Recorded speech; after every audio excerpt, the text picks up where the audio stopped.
Ang pinakamahalagang bahagi ng ating tahanan ay ang pintuan sa harap ng ating bahay o ang main o front door. Dito pumapasok at nag-iipon ng positibong enerhiya ng buong good fortune na para sa iyong tahanan.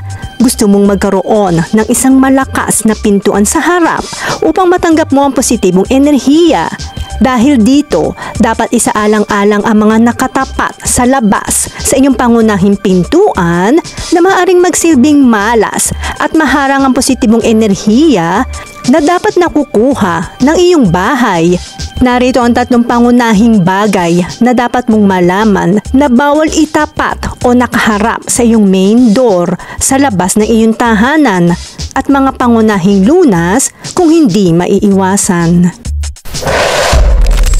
Hagdanan sa labas ng bahay. Iwasan na nakaharap sa hagdanan sa labas ng iyong bahay ang iyong main door. Ang pintuan sa harap na nakaharap sa isang hagdanan, lalo na ang papabang hagdanan, ay isang delikado dahil kapag ang pinto ay nakabukas, ang swerte ng pamilya, lalo na ang kayamanan, ay dadaloy sa labas tulad ng tubig na dumadaloy pababa. Ang pattern na ito ay higit na makakaapekto sa iyong kayamanan na nagpapahirap sa iyong kumita. Ang mga lunas dito ay maaari kang maglagay ng mga halaman na may malalapad na dahon para mag-import ng magandang kapalaran o gumamit ng screen para harangan ang masamang espiritu.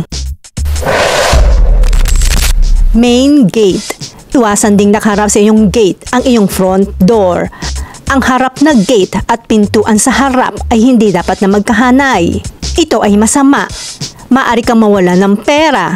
Ang enerhiyang pumapasok sa iyong gate ay magmamadali ng mabilis sa pamamagitan ng 2 direktang nakahanay na gaya ng gate at pintuan na hindi nagpapabagal sa tunay na pag-aalaga ng espasyo.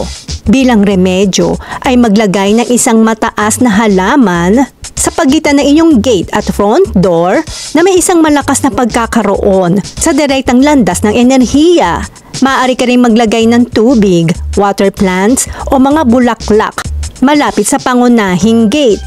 Sa ganitong paraan, maaamoy mo ang halimuyak at maaliwalas ang iyong pakiramdam kapag pumasok ka sa pinto.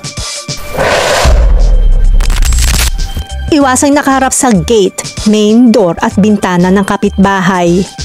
Ang pintuan mo sa harap ay hindi dapat humarap sa gate, pintuan at bintana ng iyong kapitbahay. Kung hindi ka makakasundo ng mabuti sa iyong kapwa at maaaring madaling magkaroon ng mga pagtatalo.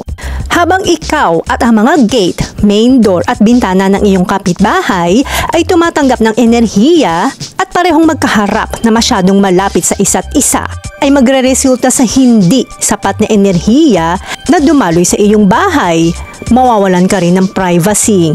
Ang pangunahing lunas dito ay maghang ng naangkop na bagwa mirror sa itaas ng pinto. Maaari rin ang paglagay ng halaman sa gilid ng iyong gate at front door at sa harap ng iyong bintana. Iwasan lamang ang mga matataas na halaman na maaaring matakpan ang iyong gate, main door at bintana. Ang mga nabanggit ay maaaring isaalang-alang upang matuklasan mo kung paano ka makakagawa ng front entrance na sasalubungin ang mga bagong pagkakataon na magdadala ng yaman, kalusugan, kasaganaan, paglago ng iyong karir at isang makulay na buhay pag-ibig. Samahan natin ng dasal sa ating poong may kapal upang gabayan tayo sa ating buhay.